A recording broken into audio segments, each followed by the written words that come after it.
Voilà, donc la paracha de Azinu nous transite, donc nous mène de Yom Kippour à Sukkot. On va essayer de voir un enseignement qui nous prépare à la fête de Sukkot dans cette paracha. Harninu goyim amo, kidam avadav yikom, venakam yashiv letzarav, vechiper admato amo. Donc le dernier passouk de la Shira de Azinu. Harninu goyim amo, glorifier toutes les nations, son peuple, le peuple juif. Toutes les nations devront glorifier. Arrivera un jour où ils glorifieront donc le Ham Israël. Kidam avadav yikom. Kidam avadav yikom, c'est-à-dire que quand Akadosh Baruch Hu va venger le sang du Ham Israël, venakam yashiv letzarav, et il réglera le compte de ceux qui leur ont fait du tort, causé du tsar pendant l'exil, vechiper admato amo, hardinu goyim amo. Alors pourquoi est-ce que les goïms devront glorifier le Ham Israël lorsqu'Hachem vengera le Ham Israël? Et d'ailleurs, précisons que Venakam Yashiv le Tzarav, à la Gezel et à la Hamas, il y a marqué dans Rashi ici. Donc sur le Gezel et sur le Hamas. Et pourquoi est-ce que alors Hachem venge son peuple, mais pourquoi est-ce qu'il faut glorifier le Ham Israël lorsqu'Hachem venge son peuple? Il faut glorifier Hachem. Arninu goim amo kidam avadav yikom. Quand Hachem venge notre sang, c'est Hachem qu'il faut glorifier. Pourquoi Arninu goim amo? Dit Rashi Akadosh, Harninu goim amo. Leoto azman yeshabbehu haumot et Israël. Donc ils feront l'éloge du Ham Israël. Quel est donc sera donc l'éloge du Ham Israël? Réou proclameront les nations. Mashvacha shalubazo. Regardez à quel point ils sont dignes d'éloge. Shedavku be'akadosh baruchu bechol atelaot she'avru alehem velo azavu. Qu'ils se sont rattachés à Hachem de façon indéfectible, malgré toutes les difficultés de l'exil, et à aucun moment ils ne l'ont relâché ou abandonné, Khalila. Shedavku ba'akadosh baruchu bechol atelaot she'avru alehem velo azavu. Et conclut, donc ça c'est l'éloge. Et conclut Rashi, Yodim ayu betuvo ou vishvacho. Ils savaient qu'il était bon, malgré toutes les difficultés qu'ils ont endurées, ils savaient que c'était du tov. Yodim ayu betuvo ou vishvacho. Savoir que c'est le tov, c'est du tov. Savoir que Akadosh Baruch Hu est là, constamment, et cherche notre bien, quoi qu'il arrive, ce sera l'éloge du Ham Israël lorsqu'Akadosh Baruch Hu se révélera pleinement. Arninu goim amo. Pourquoi? שדבקו בקדוש ברוך הוא בכל התלאות שעברו ולא עזבו, יודעים היו בטובו ובשבחו. Et là, mes chers amis, je propose juste, cette dernière phrase me touche toujours. יודעים היו בטובו ובשבחו. Ils étaient constamment conscients de sa bonté, même si on ne comprend pas tout, mais ils étaient conscients qu'il y a du temps. Et là, je vous propose un enseignement du Baal Shem Tov. Et juste un petit qui est rapporté dans chez l'un des plus grands élèves du Baal Shem Tov, avec le Maguid de Mezrich, les deux grands élèves du Baal Shem Tov, le Maguid de Mezrich, tout le monde connaît le Maguid de Mezrich, Toldot Yaakov Yosef, Rabbi Yaakov Yosef Mipol Na'a. Donc c'était un grand élève du Baal Shem Tov, et dans Parashat Vayechi, il développe ce thème, et en réalité, tous les élèves du Baal Shem Tov qui vont suivre dans la Chassidoute, ce sujet est très largement évoqué. Je vous propose donc de goûter un petit peu à cet enseignement tel que Rabbi Yaakov Yosef Mipolna nous le rapporte. Petite introduction pour bien mettre en relief un petit peu l'idée du Baal Shem Tov. Il y a différentes... Est-ce que la façon dont je veux vivre les événements vont influencer les événements? Est-ce que la façon dont je vais percevoir les événements de ma vie, est-ce qu'ils vont les influencer, les transformer, ou bien mon état d'esprit ne peut pas changer le cours des choses, je subis, ou bien mon regard, le regard que je pose sur les événements va changer, peut changer. C'est ce regard, cet état d'esprit qui m'anime, qui va changer et transformer les événements. Alors, dans Michelet, il y a un passouk qui parle du grognon, celui qui grogne. En général, en hébreu moderne, on l'appelle le grognon, c'est le nargan. Le nargan est toujours en train de grogner. Mais ça veut dire que, et lui, il y a marqué dans le pasouk, je cite le pasouk, Divrei nargan kemitlahamim, yordim hadre baten. Hein, je vais du moins bon au meilleur. Hein, le nargan, c'est quoi le nargan? C'est le grognon. Il y a marqué dans le Michelet, Divrei nargan kemitlahamim, yordim hadre baten. C'est-à-dire que les paroles du grognon, c'est comme si il te donne un coup de massue, yordim hadre baten. Il bouleverse les intestins. C'est quoi le nargan? Pas seulement quelqu'un qui grogne. Le nargan, c'est celui qui, malheureusement, dans son état d'esprit, dans sa façon de voir les choses, transforme tout en négatif. Sa femme lui prépare un très bon couscous. Il arrive, au lieu de dire merci sur le couscous, il va dire, bon, tu cherchais à me fourguer les restes du paquet de couscous que tu avais, tu voulais t'en débarrasser. C'est pas Kafouï Tova. Non, voilà. Et là, c'est pas Kafouï Tova. Kafouï Tova, c'est celui qui ignore la Tova. Il ignore la Tova. Kafouï, c'est vrai, Kafouï, c'est comme Kofé. Il cache la Tova. Il cache la Tova. Il cache la Tova. Pourquoi il cache la Tova? Parce qu'il n'a pas le courage d'affronter et d'avoir une dette envers qui que ce soit, donc il va la cacher. Ouais. Qu'est-ce qu'il dit? Le Kafouï Tova, l'exemple du Kafouï Tova, c'est celui qui est invité à la Shabbat chez quelqu'un, et en ressortant, sa femme lui dit, t'as vu comment c'était bon, comment il dit, ah, qu'est-ce qu'il a rajouté pour nous, une boulette ou deux, c'est très bien, toi tu manges pas beaucoup, moi je mange pas, il a rajouté une boulette. Ah, Makara. De toute façon, il devait faire le repas. Kafouï Tova, c'est celui qui minimise ce qu'on lui fait. Ça, c'est Kafouï Tova. Le Nargan, c'est autre chose. C'est pas seulement il minimise, il transforme. C'est-à-dire, tu lui fais du bien, il interprète mal. C'est pire. C'est insupportable. Comme je l'ai dit, sa femme, elle lui prépare un bon couscous. Elle fait l'effort, n'est-ce pas? Et lui, au lieu de dire, bon, être indifférent, c'est grave. Mais là, c'est pas non, il est indifférent. Il prend le tova, l'effort qu'elle a fait, et il le transforme en. Elle cherchait à lui faire du mal. Vous connaissez? Il cherchait à lui faire du mal. On lui donne une très bonne place à la choule. Ouais, c'est ce que tu cherchais, la place, tu cherchais à te débarrasser de la place à côté du Masgan. Attends, je cherche à te donner une bonne place, aérée. Non, non, non, personne ne veut s'asseoir à côté du Masgan. Moi, tu as cherché à me la... Tout est interprété négativement. Divrei nargan kemit lahamim, dit Shlomo HaMelech, yordim chadre baten. Ça veut dire pas... Quelqu'un qui ignore le bon que tu lui fais, nous, ah ben celui qui transforme le bon et qui te donne une interprétation mauvaise, qui te prête des intentions mauvaises, et Bonhocham cherche à te faire plaisir. Et toi, tu interprètes et tu transformes. Ça, c'est neuro. Ça, c'est terrible. Divrei nargam kemit lahamim, c'est comme s'il te donne un coup de poing. Coup de poing, il te laisse les bras ballants. KO. Il y a des gens. Ils ouvrent la bouche, ils mettent KO. Divrei nargan kemit lahamim. C'est pas là-dessus qu'on va s'arranger. Ça, c'est là. Mais là, une autre façon de voir. Ça, c'est nargan. Ah, kfouï tova. Ah, il y a quelque chose d'autre. Il y a quelque chose d'autre qui peut, au contraire, transformer les événements en positif. C'est le contraire du nargan. Le nargan, c'est le nargan, il transforme le positif en négatif. Et il y a celui qui s'est transformé le négatif en positif. Beaucoup plus. On va voir tout de suite. C'est pas seulement nargan, vous avez raison, mais beaucoup plus. Nargan, c'est celui qui, tu lui fais du bien, il interprète mal. Et il y a Nahum Ishgamzo. Gemara dans Masechet Brachot, Dav Samech Amud Bet, dans la Mishnah qui nous dit Chayav Adam levarech al hara keshem shevarech al tova.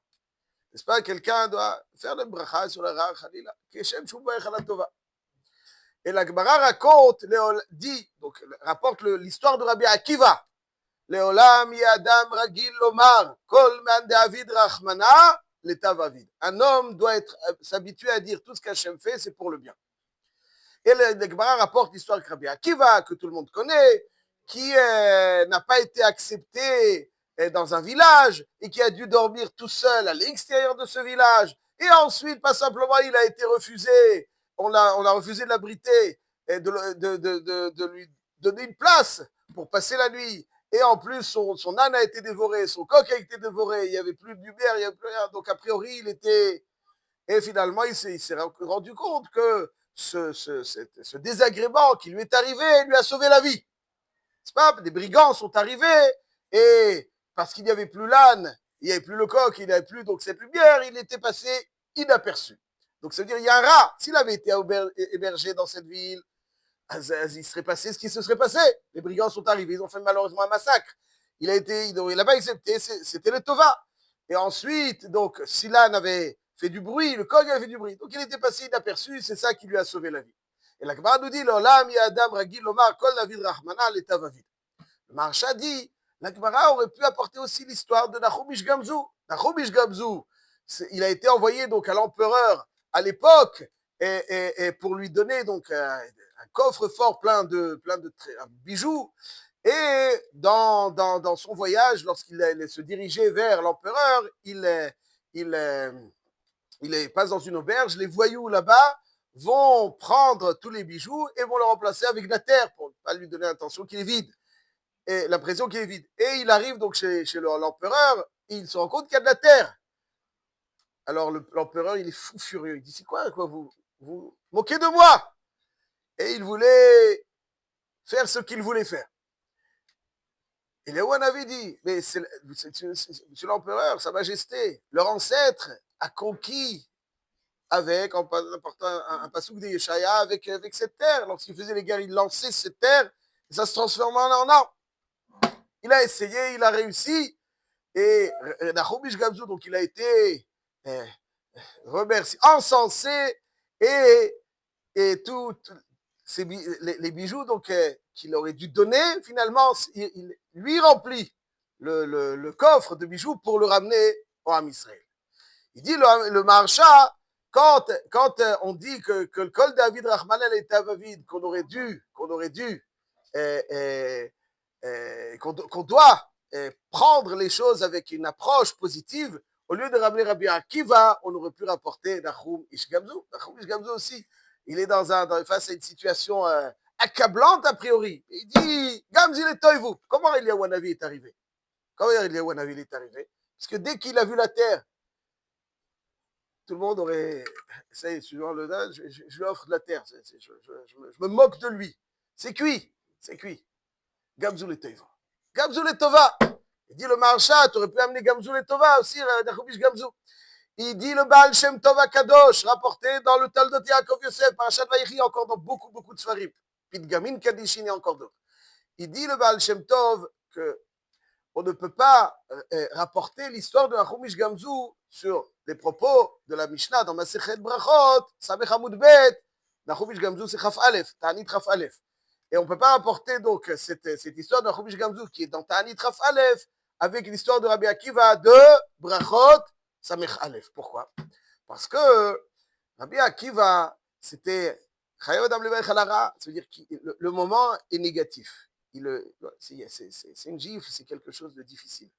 Mais mais dans le futur, ça va se transformer en bien. Ça va être pour le bien. C'est pas du bien, c'est du mauvais, mais c'est pour le bien. C'est du négatif. En soi, c'est du négatif. Mais ça va générer du bien. L'histoire de Rabbi Akiva, c'était quoi? Il a perdu son âne, il a perdu son coq, il a passé la nuit dans le froid. C'est mauvais, mais c'est pour du bien. Finalement, sa vie a été sauvée par ça. Ça, c'est Kol David Rahmana, l'étape. C'est-à-dire, Aval, Nahum Ish Gamzu, il dit pas Kol David Rahmana, l'étape va vite. C'est pour un bien futur. Gamzu Letova, ça veut dire que le Ra, ce négatif, lui-même, c'est du Tov. C'est-à-dire pas simplement qu'il va engendrer du Tov. Il est Tov. Ça veut dire que ce désagrément que j'ai va se transformer en générateur de Tov. Et s'il n'avait pas été là, si le Ra n'avait pas été là, je n'aurais pas eu le Tov que ce Ra a engendré. C'est-à-dire que le Ra, il engendre du Tov. Que le Ra, il engendre du Tov. Ouais, que le Ra, il engendre du Tov, Rabotai. C'est-à-dire que le Ra, il a généré quelque chose que s'il n'était pas arrivé, j'aurais jamais eu ce Tov. Pas explication. Dans Rabbi Akiva, finalement, il a eu la vie sauve. Mais le Ra, il était Ra. C'est-à-dire qu'il a perdu son âne, il a perdu son coq. Non, il vaut mieux avoir la vie sauve que... Mais le Ra, il était là. Le Ra, il a permis un Tov futur. Mais là, dans la Chumash Gamzu, le Ra se transforme en Tov. Ça veut dire qu'il a eu plus que si il n'avait pas, les trésors n'avaient pas été, qu'il n'avait pas remplacé par de la terre, il n'aurait pas eu ces trésors. Il aurait donné les trésors, il serait revenu les mains vides. Donc le Ra, il a transformé le Tov. Le Ra, il a généré du Tov qui s'il n'avait pas été là, maintenant, ça c'est du Tov. Gamzu, zou, les Tovas. Ça c'est du Tov. Ça va générer du Tov. Pas après il y aura du Tov. Ça c'est du Tov. Ça c'est du Tov. Ça c'est du Tov. Ça veut dire que maintenant, s'il n'y avait pas eu le Ra, j'aurais eu moins de Tov. Pas j'aurais préservé le Tov dans le futur. Ça c'est du Tov. Et ça c'est, il dit, c'est pas Chayav Adam Levarech al Hara. Il dit le Baal Shem Tov HaKadosh, je dis très rapidement. Shiviti Hashem lenegdi tamid ki bibili bal emot. Qui est-ce qui dit ça, M. Cohen? Qui est-ce qui dit cette phrase? Shiviti Hashem lenegdi tamid ki bibili bal emot. David Ameler, c'est pour ça que je vous pose, parce que je sais que vous savez. Shiviti Hashem lenegdi tamid ki bibili bal emot. Quel Teilim? Ça, il faut demander à son épouse. Shiviti Hashem lenegdi tamid ki bibili bal emot. Ça veut dire que ça, Shiviti Hashem lenegdi tamid ki bibili bal emot. Shiviti Hashem lenegdi tamid, ça veut dire que j'ai transformé en Hachem, qui est Midat HaRachamim, les Negdi, ce qui était contre moi. C'est-à-dire, ce qui est contre moi, Shiviti Hachem, les Negdi, Tamid. Ça veut dire, Shiviti, ça veut dire quoi? Je transforme, je suis machué, je transforme le Hachem en Hachem, tout ce qui est contre moi. Qui mimini bal emot, car tout est Yamin, tout est Chesed. Qui mimini bal emot, tout est Chesed. Quand ça arrive, il transforme le Ra en Tov. C'est pas que le Ra, il est Ra, et il va amener finalement du Tov. Le Ra, il est générateur de Tov en lui-même, c'est vrai. Ils disent les Sfarim que la façon, comment la Chumash Gamzu était zoché à ça? Parce qu'il savait voir les choses de cette façon. Quand on sait voir les choses de cette façon, même le Negdi, on le transforme en Hachem. Yudke Vavke, ouais, Midat HaRachamim, qui lui dit Balemot. C'est-à-dire que le regard, l'état d'esprit avec lequel on vit nos événements, n'est pas un état d'esprit avec lequel on subit les événements. C'est un état d'esprit qui transforme les événements, qui leur donne une orientation. Harninu Goim Amo Kidam Avadavikom, ça veut dire que comme il dit, Yodim Ayu Betuvo Vishvacho, quand il savait qu'Hachem était bon. Ce regard-là, c'est ça qui nous ramène vers transformer tous les événements vers des événements qui nous mènent vers la Géoula, vers la Yeshua. Ça c'est le Yesod d'Ardinu Goïm Amo, Kidam Avadav Yikom, Venakam Yashiv Letzarav, Vechiper Adbato Amo. Le regard, l'état d'esprit avec lequel on vit nos événements, n'est pas un état d'esprit où on subit les choses, c'est un état d'esprit qui transforme les choses. Lorsqu'on est Ma'amin, lorsque Tzadik Be'emunato Yichye, Tzadik Be'emunato Yichye, ça veut dire ça avec sa Emouna. Ouais, c'est avec sa Emouna qu'il vit les événements. La Emouna façonne les événements, transforme ce qui pourrait être a priori contre nous, transforme au contraire en générateur de Tov, que si le Ra n'a pas seulement préservé le futur, mais au présent, c'est du Tov. Ouais, ils disent que des fois, quelqu'un n'est pas zoché à du Tov, à niglé, c'est comme une figue de barbarie. Et il faut aller le chercher. Et pourquoi? Parce qu'Hachem le souhaite comme ça, pour différentes raisons, c'est pas le moment. Mais quand quelqu'un il le vit bien, alors il fait éclore la douceur de la figue et donc fait disparaître toutes les épines. Et Ratson, que ce pasouk se réalise le plus rapidement possible. Kidam aninu goyim amo, kidam avadavikom, venakam yashiv letzara vechiper admato amo. Comment ça va? Excusez-moi, j'étais dans mon truc. Je vais passer.